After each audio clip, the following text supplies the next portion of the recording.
नमस्कार, बुलेटिन में आपका बहुत बहुत स्वागत है। मैं हूं आपके साथ दीपिका ओझा। चलिए शुरुआत करते हैं खबरों की।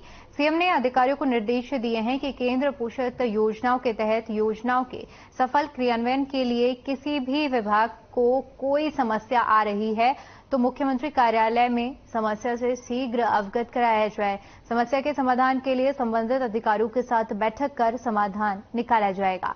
मुख्यमंत्री ने यह भी सुनिश्चित करने के निर्देश दिए हैं कि विभिन्न विकास योजनाओं के तहत केंद्र सरकार से धनराशि स्वीकृत होने के बाद फाइल अनावश्यक रूप से शासन में लंबित न रहे।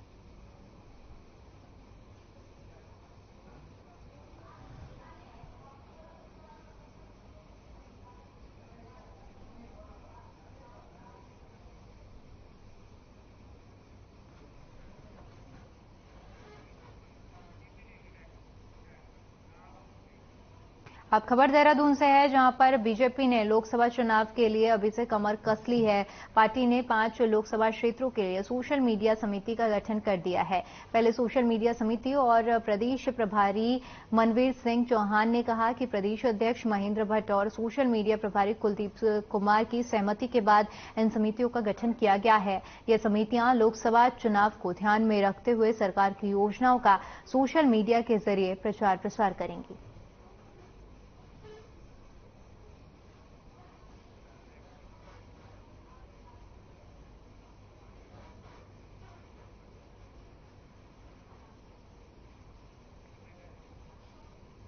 तो बीजेपी ने सोशल मीडिया समिति बनाई है, जिसकी सूची भी जारी कर दी गई है। 5 लोकसभा क्षेत्रों के लिए ये समिति बनाई गई है।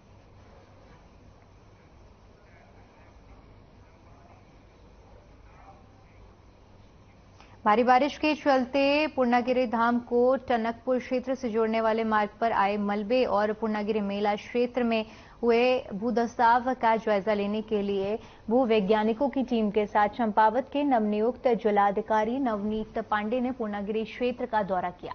इस दौरान जिलाधिकारी ने माता पूर्णागिरि के दर्शन कर पूर्ण विधि विधान से पूजा पाठ किया और माता से प्रदेशवासियों के लिए मंगल कामना की, जिसके बाद जिलाधिकारी ने मंदिर समिति के सदस्यों के साथ वार्ता की और पैदल निरीक्षण कर क्षेत्र की समस्याओं को जाना।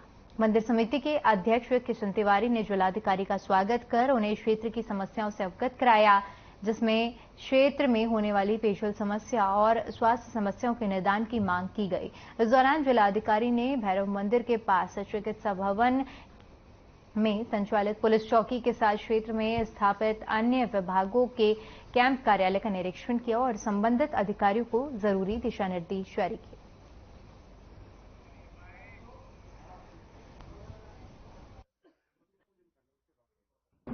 अभी तो तत्कालिक जो है हमारे साथ भूवैज्ञानिक भी थे।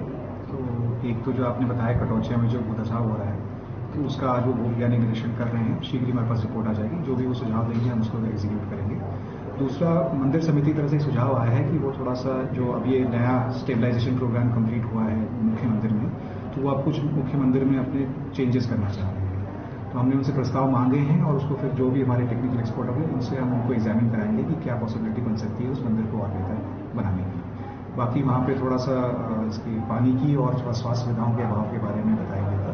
तो पानी के लिए जल संस्थान को, और उन्होंने अनुरोध किया है कि एक एएनएम या फार्मासिस्ट वहाँ पे तैनात की जाए फुल टाइम। तो उसके लिए मैं जिला मुख्यालय जाके थोड़ा प्रयास करूँ। अब हर हफ्ते बीजेपी के मीडिया प्रभारियों समेत सभी प्रवक्ताओं की कैबिनेट मंत्रियों के साथ बैठक होगी। इस बैठक का मुख्य उद्देश्य कैबिनेट मंत्रियों के विभागों के काम को मीडिया प्रभारी और प्रवक्ताओं के जरिए जनता और मीडिया तक पहुंचाना है। लोकसभा चुनाव को देखते हुए ये बैठक अहम मानी जा रही है। बता दें कि आज बीजेपी के मीडिया प्रभारी मनवीर चौहान समेत प्रवक्ताओं के साथ सतपाल महाराज ने बैठक ली। इस बैठक का मुख्य उद्देश्य सतपाल महाराज के पास जो भी विभाग हैं उनमें जो भी काम किए जा रहे हैं उसे जनता तक और प्रवक्ताओं के जरिए मीडिया तक पहुंचाना है।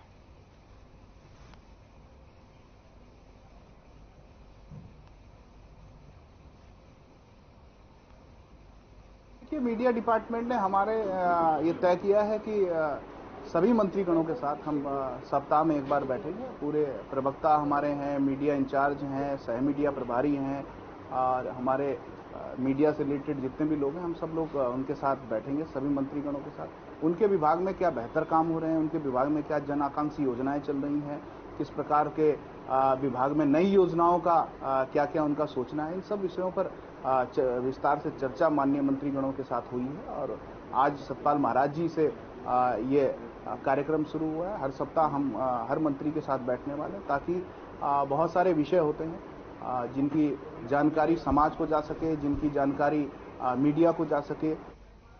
उत्तराखंड में होने जा रहे ग्लोबल इन्वेस्टर समिट को लेकर कांग्रेस ने बीजेपी पर निशाना साधते हुए कहा कि कांग्रेस एक ओर पहाड़ों में इंफ्रास्ट्रक्चर लगाने की बात कर रही है, लेकिन क्या सरकार ने कभी इस चीज के ऊपर ध्यान दिया है या सरकार की मशीनरी इस चीज को लेकर कभी अपना आकलन कर चुकी है? कांग्रेस की माने तो पहले यह तय करना पड़ेगा कि पहाड़ों में किस चीज की इंडस्ट्री लगेगी और क्या सरकार के पास इंडस्ट्री लगाने के लिए जमीन है या नहीं, क्योंकि उसका जीता जागता उदाहरण जोशीमठ है, जहां पर आपदा पीड़ितों को बसाने के लिए अभी तक जमीन का चिन्हीकरण नहीं हो पाया है।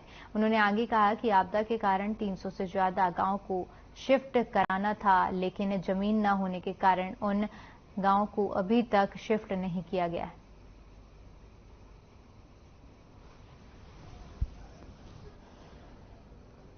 क्या ख्याल रखा जाएगा, उसका कोई ड्राफ्ट आया सामने? आपके मुंह में आया, आप पहाड़ों में आप कहां लगाना चाहते हैं इंडस्ट्री? कौन सी इंडस्ट्री डालना चाहते हैं आप? क्या आप बनाना चाहते हैं? आपने आइडेंटिफाई किया? आपकी मशीनरी ने कोई एक्सरसाइज की है? एक कहने की बात है, आप क्या इंडस्ट्री पहाड़ में लगाएंगे पहले ये तय करना पड़ेगा और उसके लिए आपको भूमि का चयन करना पड़ेगा। आप देखो, एक जोशीमठ के लोगों को बसाने के लिए, जोशीमठ के लोगों को अन्यत्र शिफ्ट करने के लिए आप पे जमीन नहीं मिल रही है, आप पे जमीन नहीं है, आप कहाँ इंडस्ट्री लगाएंगे? पहाड़ों पर आसमान से बरसाती पानी का कहर सिर्फ पहाड़ों पर ही नहीं बल्कि मैदानी क्षेत्रों में भी अपना असर दिखा रहा है। जहां बेतहाशा हुई बारिश से कई मकान नदी में बह चुके हैं, तो वहीं अब सैकड़ों लोग आसमान तले जिंदगी गुजारने को मजबूर हैं। देवों की नगरी कहे जाने वाले उत्तराखंड की पहचान पहाड़ों से बनी हुई है और इन पहाड़ों पर आसमानी आपदाएं पूर्व में भी कई बार कहर बनकर टूट चुकी हैं। एक बार फिर से उत्तराखंड में बारिश ने अपना विकराल रूप ले लिया है। पहाड़ों और मैदानी क्षेत्रों में हो रही बारिश से जनपद उधम सिंह नगर के काशीपुर में नदियों का जलस्तर बढ़ गया है और बढ़ते जलस्तर ने लगभग आधा दर्जन से अधिक घरों को जमींदोज भी कर दिया है, जिसकी वीडियो सोशल मीडिया में अब जमकर वायरल हो रहे हैं। दूसरी ओर काशीपुर में ही नदी किनारे बने दर्जन भर से अधिक घरों में दरार बननी शुरू हो गई है। कब ठेला नदी उनको भी अपनी जद में ले ले, कुछ कहा नहीं जा सकता है। प्रशासन ने राहत कोष टीम लगाकर लोगों की मदद करनी शुरू कर दी है। विगत सप्ताह जो है बहुत अत्यधिक बरसात हुई है, जिस कारण जो है ढेला नदी में बहुत अधिक पानी आया था और ढेला नदी में पानी आने से जो ढेला बस्ती है, हमारी जो शहर की ढेला बस्ती है, वो बहुत ज्यादा प्रभावित हुई है, जिसमें जो है 5 मकान जो है उसमें जमींदोज हो गए हैं। वो कुछ कह ही नहीं रहे। रात उनके सामने बिल्डिंग गिर गई है, बच्चों को भगा दिया है मार मार के, हमारा घर टूट गया। उन्होंने जब भी हमसे कुछ नहीं कहा है, आंटी ये नहीं कहा है कि चलो तुम्हारा घर गिर गया है, हम तुम्हें लेके चल रहे हैं, कहीं जगह दे रहे हैं। उन्होंने हमसे कुछ नहीं कहा है। कोई तैयारी नहीं थी सरकार की, किसी भी बिल्कुल सरकार की कोई तैयारी नहीं थी। आ रहे थे और जा रहे थे बस। रात को 1 बजे हमारा घर गिरा, 1-1:30 बजे। कोई नहीं, किसी ने देखा। जो हमारे इस बस्ती के मेंबर हैं वो ही बस जो कर रहे हैं वो ही है।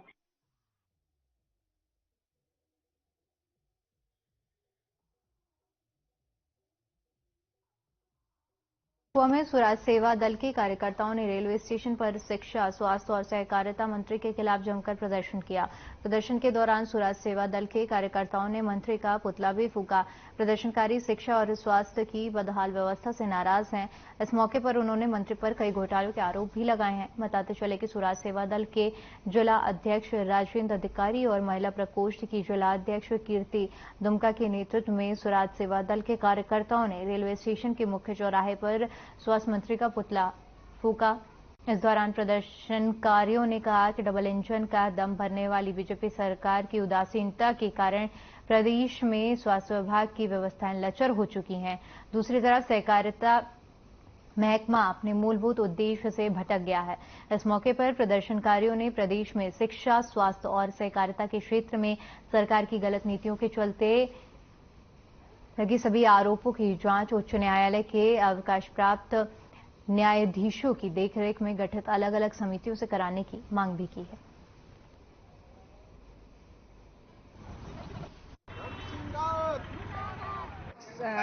धन सिंह रावत जी का पुतला फूका है आज, जो स्वास्थ्य मंत्री हैं, शिक्षा मंत्री हैं, सहकारिता मंत्री हैं। मैं ये पूछना चाहती हूँ सरकार से कि क्या और लोग ऐसे नहीं रह गए हैं इस पूरे देश में, ऐसे कर्मठ लोग और नहीं रह गए हैं जो हर 3 विभागों की जिम्मेदारी एक इंसान को दी गई है, जो ना तो जिम्मेदारी से काम कर रहे हैं, ना किसी भी तरह जिम्मेदार नहीं है। शिक्षा मंत्री, स्वास्थ्य मंत्री और सहकारिता मंत्री धन सिंह रावत जी का पुतला फूका है। लेकिन आप देख ही रहे हैं कि स्वास्थ्य इस समय आई फ्लू, डायरिया, बहुत सारी बीमारियां चल रही है, लेकिन हॉस्पिटलों में बेड नहीं है, डॉक्टर नहीं है, स्टाफ नहीं है। तो हमने खाली पुतला फूंक कर चेतावनी दी है कि भाई अगर ऐसा ही हाल रहा आगे तो हम एक उग्र आंदोलन करने के लिए तैयार हैं।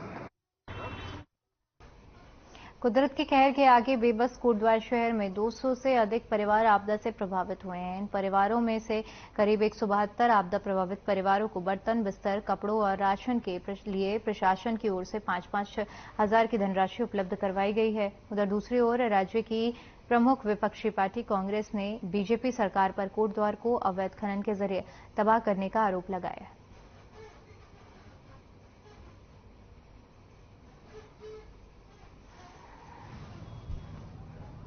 इन्होंने पूरी अर्थव्यवस्था इस शहर की, और ये भाजपा के द्वारा किए गए कृत्य हैं। अगर आप पीछे मुड़ के जाते हैं तो वो बातें बोली जाएंगी। भैया आप उन बातों से बच नहीं सकते कि अवैध खनन जो आपने करवाया इस शहर में, जो आपने छलनी नदियों को किया है, उसका परिणाम स्वरूप, उसका परिणाम निश्चित रूप से उसका परिणाम है जो पुल टूटे। और आज जो आपकी प्लानिंग है, उसकी जो इंप्लीमेंटेशन हो रही है, वो टोटल पूरी तरह से फेल हो रही है। उत्तराखंड में लगातार बादल फटने की घटनाएं सामने आ रही हैं और फिर से 13 अगस्त की रात बादल फटने की घटना हुई। अभी तक थराली के लोग इससे उभरे ही नहीं थे कि सड़क मार्ग और मुख्यालय से जिन गांव का संपर्क कट चुका था, वो अभी तक वैकल्पिक मार्गों की संभावना ही तलाश रहे थे कि किस तरह से मुख्य धारा से जोड़ा जाए। अपने परिवार पर रोटी का संकट आने से बचने के लिए खुद ही नदी नालों में लकड़ी के पुल डालकर आवाजाही के लिए विकल्प तलाश रहे थे कि रात को एक बार फिर से कुदरत ने कहर बरपा दिया और फिर से सोल क्षेत्र में भारी बारिश और बादल फटने से भारी तबाही मच गई है।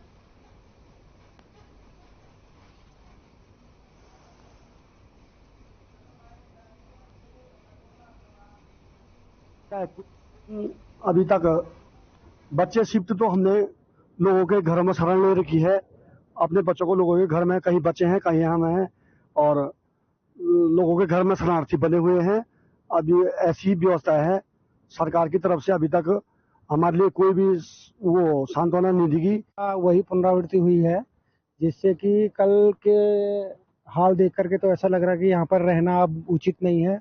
हम तो चाह रहे हैं कि प्रशासन से ये मांग करेंगे, सारे लोग जितने भी हम भी यहाँ पे परिवार है, 6-7 परिवार, इनको यहाँ से विस्थापित कर दिया जाए। अभी उस क्षेत्र में विजिट करके आया हूँ, जो 2 मकान थे जो उत्तराखंड बेरोजगार संघ के सदस्यों ने एससीएस राधा रतूड़ी को अपनी विभिन्न सेवाओं से अवगत कराया। अपर मुख्य सचिव ने बेरोजगार संघ से जुड़े सभी युवाओं को आश्वासन दिया कि राज्य सरकार और प्रशासन उनकी सभी सेवाओं के समाधान के लिए गंभीरता से कार्य कर रही है। उन्होंने जानकारी दी कि मुख्यमंत्री द्वारा युवाओं पर चल रहे मुकदमों को वापस लेने के लिए निर्देश दिए गए हैं, जिस पर जल्द ही विधिवत कार्रवाई शुरू कर दी जाए।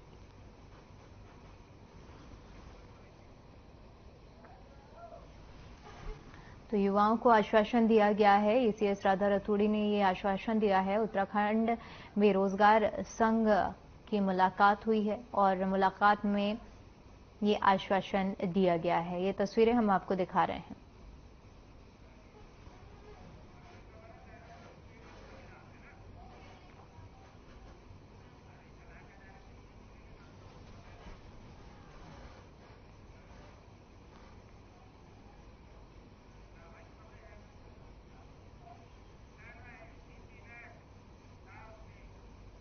देहरादून के थाना नेहरू कॉलोनी क्षेत्र में एक पीड़ित महिला ने अपने पति और ससुराल वालों पर मारपीट के आरोप लगाते हुए मुकदमा दर्ज कराया है और उन्होंने बताया जा रहा है कि पीड़ित महिला की शादी 2 साल पहले हुई थी। महिला का आरोप है कि इस शादी के बाद उसके ससुराल पक्ष वालों ने उसके साथ दहेज के लिए मारपीट करने लगे थे। वहीं मामले में पुलिस ने मुकदमा दर्ज कर आगे की जांच शुरू कर दी है।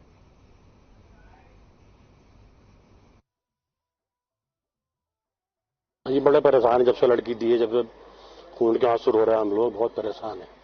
रोज लड़की को मारता है, डिमांड करता, तरह तरह पैसे मांगता। कभी उससे कहता कि मुझे पुराना दहेज क्यों दिया, सामान क्यों दिया, मुझे पैसे देके काम करा दे, बिजनेस करा दे। खुद तो कुछ करता नहीं है। शराब सुल्फा पीता रहा, लोगों से मांग मांग के पता नहीं क्या करता है। बड़ा दुखी कर रखा है। जब से हमें खून के आंसू रो रहा है भाई, लड़की भी हमारी और हम भी बहुत परेशान है। करने का खो रखा है इसने हमें। रोज कोई दिन नहीं जाता जो इसको तंग नहीं करता, जो 20 की नहीं करता इसे। हाँ, थाने आए थे एक बार, तो कॉम्प्रोमाइज करवाया था यहीं से कि मतलब ये लिख के दिया था कि मार पिटाई नहीं होगी। फिर जब से रेगुलर मार रहा है मुझे ये, और मतलब मैं फिर थाने आने के लिए बोलती हूँ तो बोलता है घर में नहीं घुसेगी, ताला लगा देता है घर में। इसलिए हाँ, ये तो वो लिख के दिए एप्लीकेशन। कार्रवाई कर रहे हैं, पता नहीं अभी तो। हाँ, कर रहे हैं। चलिए, फिलहाल के लिए इस बुलेटिन में इतना ही। बाकी तमाम बड़ी खबरों के लिए बने रहिए हमारे साथ। नमस्कार।